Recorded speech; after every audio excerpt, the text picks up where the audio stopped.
Salam pemirsa, berjumpa lagi bersama saya dalam pembahasan buku Bersama Tuhan di Waktu Fajar.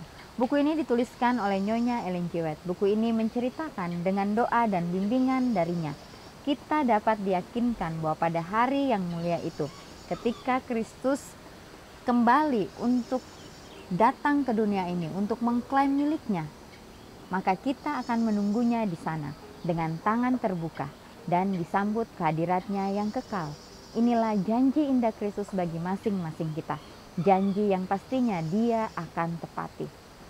Pada saat kesempatan demi kesempatan yang Dia masih berikan kepada kita umat-umat Tuhan, biarlah kita mau menggunakan waktu ini dengan sebaik-baiknya. Apapun yang kita lakukan, biarlah kita terus mengandalkan Tuhan kita. Dimanapun kita berada, biarlah kita boleh menjadi berkat. Kita boleh menjadi pembawa-pembawa damai itu. Sehingga kehidupan kita bisa menjadi contoh bagi orang-orang lain. Pada saat ini saya mengundang akan seluruh anggota keluarga dan saudara-saudara semua. Kita dapat berkumpul bersama-sama. Kita akan mempelajari nasihat firman Tuhan pada saat ini, dan biarlah rencana-rencana indah Tuhan itu akan menjadi bagian masing-masing kita. Kita akan masuk ke dalam judulnya, Tuhan tinggal juga dalam hati yang hancur. Ayatnya terdapat di dalam Yesaya 57 ayat 15. Sebab beginilah firman yang maha tinggi dan yang maha mulia, yang bersemayam untuk selamanya dan yang maha kudus namanya. Aku bersemayam di tempat tinggi dan di tempat kudus, tetapi juga bersama-sama orang yang remuk dan rendah hati. Yesus mengungkapkan Tuhan kepada murid-muridnya dengan cara khusus yang dapat mengerjakan suatu perubahan di dalam hati mereka. Dia juga mendesak kita untuk mengizinkannya melakukan hal yang sama di dalam hati kita. Ada banyak yang karena terlalu memikirkan teori, telah kehilangan pandangan akan kekuatan hidup dari teladan Juru Selamat. Mereka telah kehilangan pandangan tentang Dia sebagai pekerja yang rendah hati dan menyangkal diri. Yang mereka butuhkan adalah melihat Yesus. Setiap hari kita membutuhkan penyingkapan baru dari kehadirannya. Ini ditulis di Testimoni jilid 8 halaman 317. Ya, jadi Yesus mengungkapkan Tuhan kepada murid-muridnya dengan cara yang khusus. Ya, mereka dapat mengerjakan suatu perubahan di dalam hati mereka. Ya, jadi ada banyak karena terlalu memikirkan teori, telah kehilangan pandangan akan kekuatan hidup dari teladan Juru Selamat. Ya, jadi pada saat Juru Selamat itu berada di dunia, yaitu Yesus, ya bagaimana Dia memberikan suatu teladan dengan setiap mempraktekkan akan karakter Bapaknya. Karakter yang dikatakan penuh dengan kerendahan hati dan penyangkalan diri. Inilah yang Dia berikan bagi umat-umat Tuhan, khususnya yang hidup di akhir zaman ini. Sehingga teladan itu dapat kita praktekkan juga di dalam kehidupan kita. Ya, sehingga kita dapat mengerti akan misi Bapa di surga mengutus anaknya ke dunia ini. Di sini juga dikatakan, mereka telah kehilangan pandangan tentang Dia sebagai pekerja yang rendah hati. Ya, jadi karena kita disibukkan oleh berbagai kesibukan kita, pekerjaan kita, urusan kita, sehingga kita lupa ya bahwa Tuhan kita adalah Tuhan yang penuh dengan kerendahan hati di dalam setiap pekerjaan yang Dia lakukan. Ya, Dia lakukan itu dengan penuh penyangkalan diri. Dengan lembut, Tuhan telah mengurus orang Israel melepaskan mereka dari perhambaan di Mesir dan dalam perjalanan mereka ke tanah perjanjian. Aku sendiri hendak membimbing engkau, merupakan janji yang diberikan selama perjalanan menempuh padang gurun. Kepastian ini disertai dengan kenyataan ajaib tabiat Tuhan yang menyanggupkan Musa memaklumkan kepada semua orang Israel akan kebaikan Tuhan dan memberikan petunjuk sepenuhnya kepada mereka mengenai sifat-sifat raja mereka yang tidak kelihatan itu. Ini ditulis di dalam Alfa dan Omega jilid 3 halaman 256. Ya, jadi dengan lembut Tuhan mengurus akan bangsa Israel keluar dari tanah Mesir, keluar dari perbudakan, Dia melepaskan mereka dari perhambaan. ya, dan menuntun mereka di suatu perjalanan ke tanah perjanjian itu. Jadi inilah kebaikan Tuhan. Inilah bagaimana Tuhan kita dapat menuntun akan umat-umatnya. Begitu Tuhan juga akan menuntun kita pada saat ini. Ya, jadi kebenaran firman Tuhan tidak pernah berubah. Kasih Tuhan pun tidak pernah berubah. Pada saat Dia memimpin bangsa Israel, pada saat mereka berada di padang gurun, pada saat mereka merasa kelelahan, ya, pada saat mereka hancur hatinya, tetap Tuhan selalu membimbing mereka. Tuhan selalu menuntun mereka ke jalan-jalan kebenaran. Ya, bagaimana bangsa Israel adalah bangsa yang sangat tegar tengkuk, tetapi Tuhan sabar menunggu ya akan pertobatan mereka. Ya, walaupun banyak kejadian-kejadian yang terjadi pada saat mereka melanggar akan perintah Tuhan, sehingga akibat itulah harus mereka rasakan di dalam kehidupan mereka. Ya, inilah bagaimana Tuhan kita adalah Tuhan yang maha adil. Ya, kembali lagi pilihan itu ada di tangan kita masing-masing. Karena Tuhan memberikan kita kuasa untuk memilih. Biarlah pada saat kuasa itu diberikan kepada kita, biarlah kita serahkan kembali kepada Tuhan. Sehingga jalan-jalan kita boleh sesuai dengan kehendak Tuhan sendiri. Ya, di sini juga dikatakan bahwa Musa memaklumkan kepada semua orang Israel akan kebaikan Tuhan dan memberikan petunjuk sepenuhnya kepada mereka mengenai sifat-sifat raja mereka yang tidak kelihatan itu. Ya, jadi kembali lagi Musa dipercayakan memimpin akan bangsa Israel untuk keluar dari perhambaan di Mesir.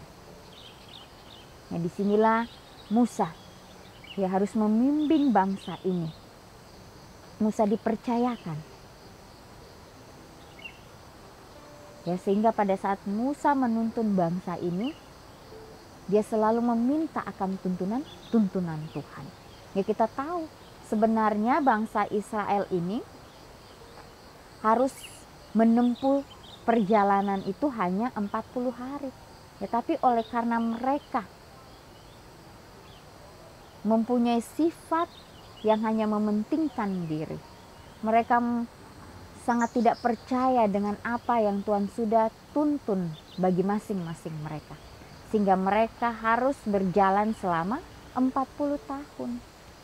Mereka harus diberikan suatu pengajaran yang begitu keras oleh karena ketidakmenurutan mereka. Oleh karena mereka mengeraskan hati mereka. Ya, sehingga mereka berjalan berputar-putar selama 40 tahun ini.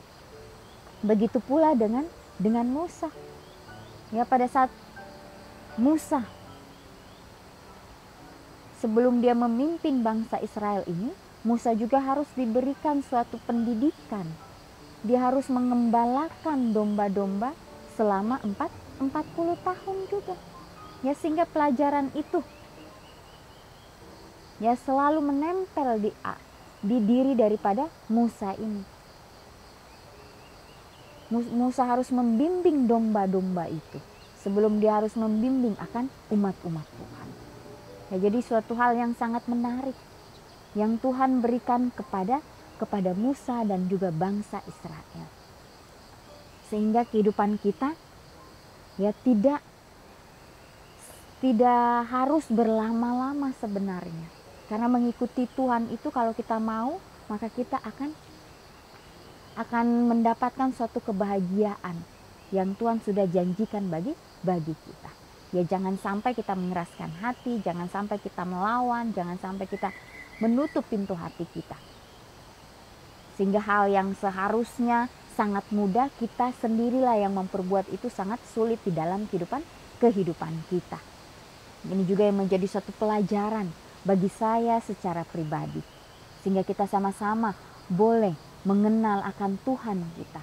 Boleh tahu bahwa Tuhan kita adalah Tuhan yang penuh dengan kasih.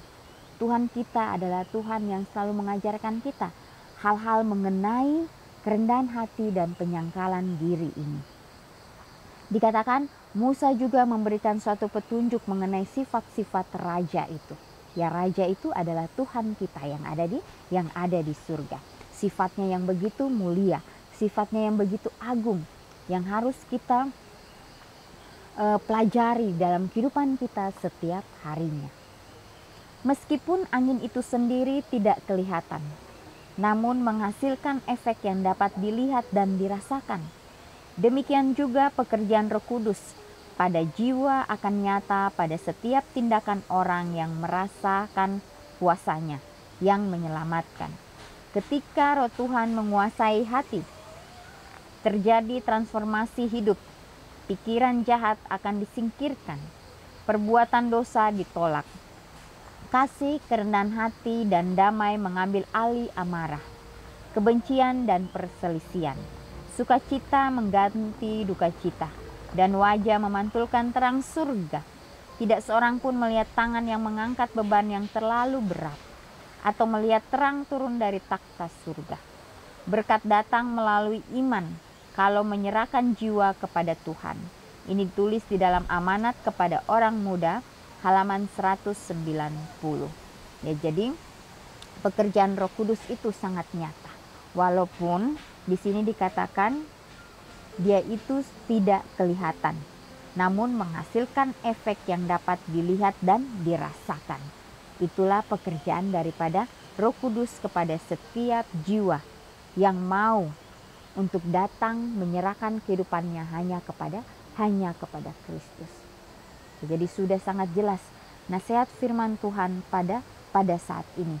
Di sini juga dikatakan pikiran-pikiran jahat akan disingkirkan, perbuatan dosa akan ditolak, kasih, kerendahan hati, dan damai mengambil alih di dalam kehidupan kita. Kalau kita mau menyerahkan seluruh kehidupan kita hanya di bawah kaki salib Yesus, sehingga Dia yang dapat menuntun kita di jalan-jalan kebenaran itu. Nah, jadi pelajaran-pelajaran yang sudah kita pelajari setiap harinya, biarlah itu dapat menjadi pedoman di dalam kehidupan kita. Selalu mengingatkan kita bahwa Tuhan kita adalah Tuhan yang hidup, yang sanggup membimbing kita di dalam jalan-jalan kebenaran itu. Ya, dikatakan Dialah air kehidupan itu. Dia adalah kematian dan kebangkitan itu.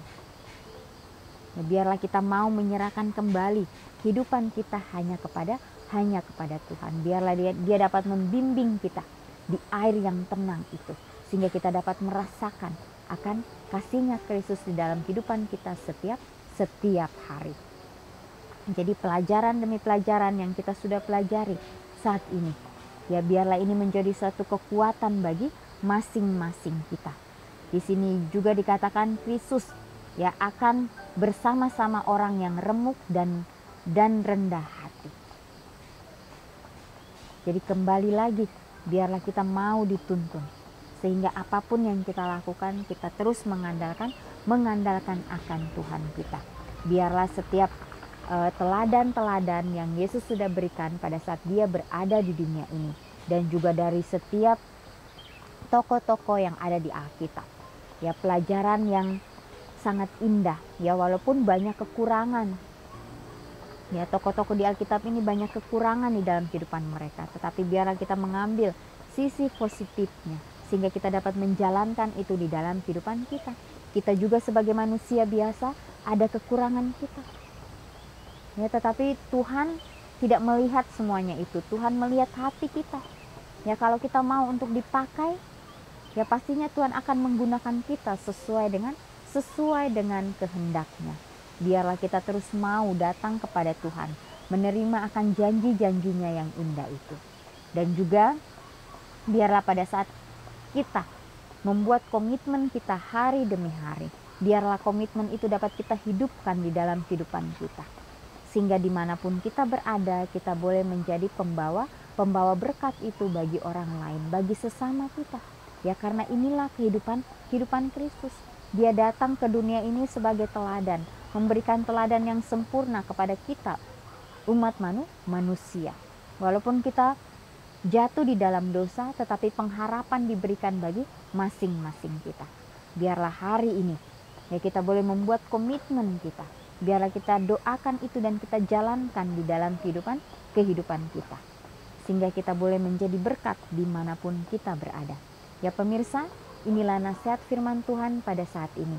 Biarlah kita mau terus dituntun oleh bimbingan kuasa Roh Kudus di dalam kehidupan kita, sehingga kita boleh menjadi pembawa-pembawa damai itu. Kita boleh menjadi juru kabar bagi kebenaran firman Tuhan. Biarlah iman seperti Kristus akan menjadi bagian masing-masing kita. Kita akan berjumpa lagi di kesempatan yang berikutnya, dan Tuhan memberkati.